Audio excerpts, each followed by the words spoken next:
Just south of Death's Door lay 3 recently discovered shipwrecks.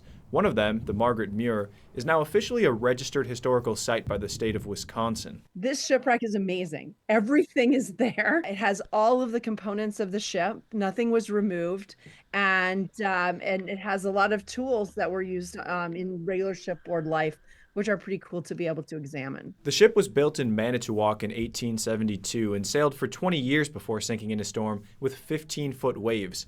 The wreck was shortly after flattened with dynamite, making it difficult to detect with sonar systems until last year. These shipwrecks are now the only tangible remains of that really immense cultural history that, lasted 100 years.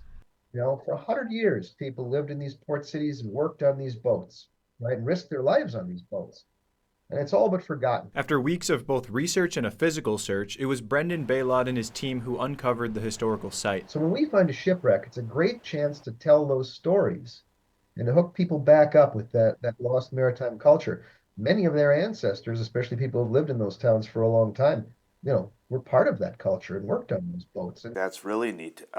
Being a lakeshore community here in the city of Algoma, from our fishing that we have here, and the last couple of years of being a cruise port, it's another feature to being a lakeshore community, which I think is fantastic for the city of Algoma.